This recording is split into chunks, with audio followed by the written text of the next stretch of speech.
तो वो परमपिता इस षष्ठी पर आकर के जब पार्ट बजाएगा तो 84 के चक्र में तो आता नहीं। हाँ, जब रिहर्सल का टाइम होता है 84 जन्मों का, सत्ययुग त्रेता द्वापर कलयुग का 4 सीन की रिहर्सल होती है, तो कलयुग के अंत और सतयुग के आदि में आता है और वो परमपिता कोई हीरो पार्टधारी को चुनता है। उसको फिर कहा जाता है परमात्मा। कैसी आत्मा? जो पार्ट बजाने वाली आत्माओं में, जो रंगमंच पर पार्ट बजाती है ना 84 जन्मों में नंबरवार, उनमें अव्वल नंबर हीरो पार्टधारी है, उसको नाम है परमात्मा। तो उसमें प्रवेश करके वो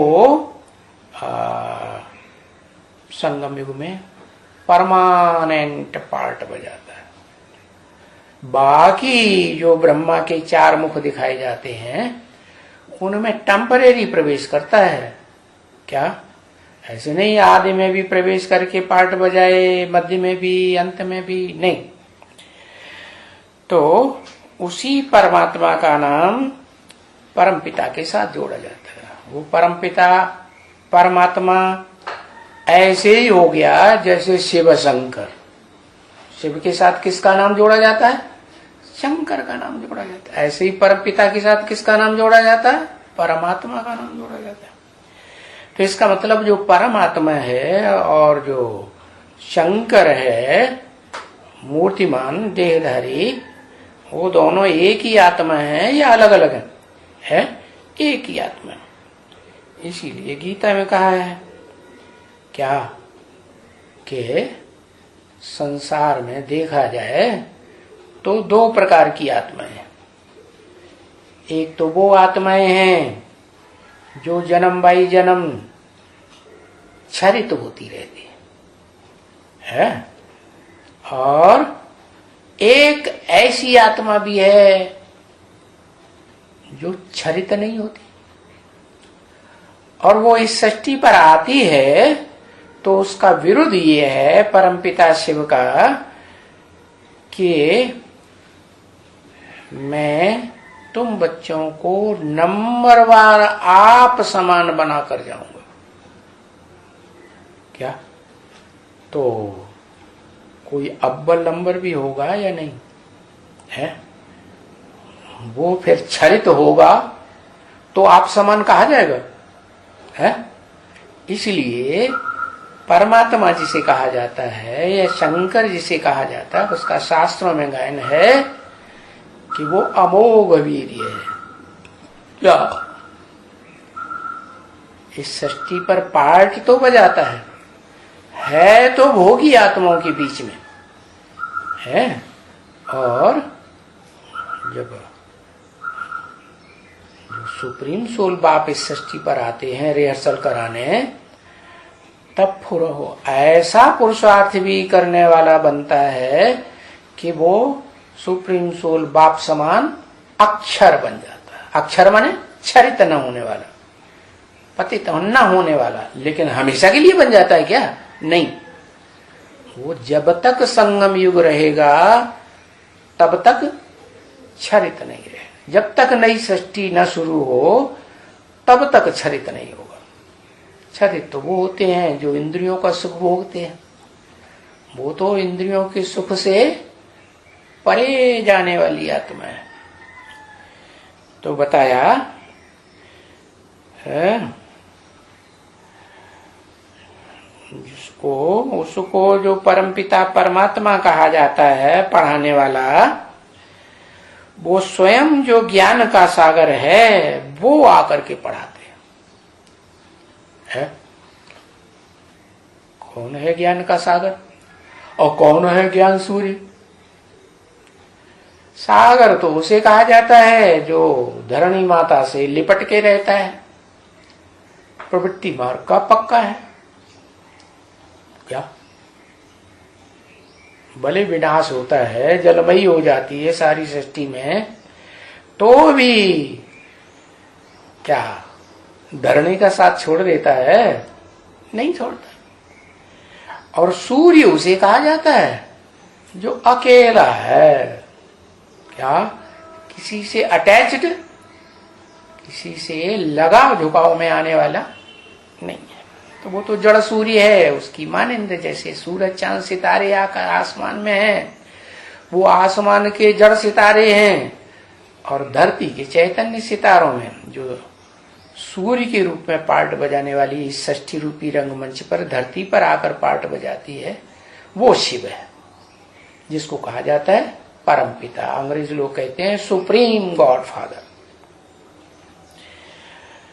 वो ज्ञान का सागर नहीं है, वो जिसमें प्रवेश करता है वो है ज्ञान का सागर। तो जैसे सूर्य को कोई पार नहीं पा सकता, वैसे ही सागर के लिए भी गायन है, क्या कि उसकी गहराई को आज तक भी कोई नाप नहीं सका। तो वो इस अर्थ में भी समानता हो गई। तो वो ही आकर के पढ़ाते हैं, पढ़ाते हैं कि पढ़ाता है, दोनों है। इसलिए बोला वो ही आकर के पढ़ाते। नाम भी बता दिया, परमपिता और परमात्मा। अब ये तो किसी को पता ही नहीं है, कोई को भी पता नहीं है क्या कि परमपिता कौन है, परमात्मा कौन है। गीता में भले बताया है क्या कि दो प्रकार की आत्माएं तो हैं, क्षर और अक्षर, लेकिन क्षरित होने वाली आत्माओं में एक और भी श्रेष्ठ आत्मा है जो अक्षर बन जाती है। सदा काल के लिए नहीं, सदा काल के लिए जो है वो तो सदा शिव कहा जाता है? हाँ, शिव समान बन जाती है। कहा? इस ब्राह्मण जीवन में, और उसका नाम ही है ब्राह्मण चोटी। क्या ब्राह्मण चोटी है तो भले वो चोटी ऐसी है कि दुनिया की और चोटियां हैं वो जल में डूब जाएंगी, लेकिन वो चोटी जलमयी में भी डूबेगी नहीं। इसलिए बाप कहते हैं कि मैं जब आता हूं तो सारी सृष्टि, क्या सारी सृष्टि जो जलमयी हो जाती है ना, कीचड़ वाली मिट्टी मिली हुई है, देह अभिमान की मिट्टी, सारे ज्ञान जल में भर गई। तो जब मैं आता हूं तो क्या करता हूं, मैं आकर के जिसमें प्रवेश करता हूं, हाँ, उस तक वो जलमयी का जल नहीं पहुंच पाता, उसको डुबो नहीं पाता। तो उसी चोटी को पकड़ के खींचता हूं। क्या? तो जो जब सब बच्चे, आत्मा रूपी बच्चे परमपिता परमात्मा के पूरे ही डूब जाते हो, तब मैं चोटी पकड़ के खींचता हूं। और तो कुछ है ही नहीं जिसको खींचू पकड़ के, है? तो बताया, इस बात को दुनिया में कोई भी नहीं जानते। अरे अपने अपने यहाँ भारत के धर्म वालों को भी पता नहीं है। क्या? तो जो बाप के पास आते हैं, है, भले पता नहीं है, फिर भी अगर बाप के पास आते हैं, बाप के सन्मुख होते हैं, तो यहाँ आकर के ब्राह्मण बनते हैं। क्या? कैसे ब्राह्मण है? कौन से बाप के पास? जिसको कहा जाता है ऊंचते ऊंच बाप। इस सृष्टि का भी ऊंचते ऊंच बाप है, और जो इस सृष्टि में नहीं रहता है, नहीं पाठ बजाता है, वो भी ऊंचते ऊंचे। अर्थात मनुष्य सृष्टि के बाप में आकर के मैं पढ़ाता हूं। तो मेरे पास जो आते हैं तो वो कहे जाते हैं प्रजापिता ब्रह्मा की संतान। क्या कर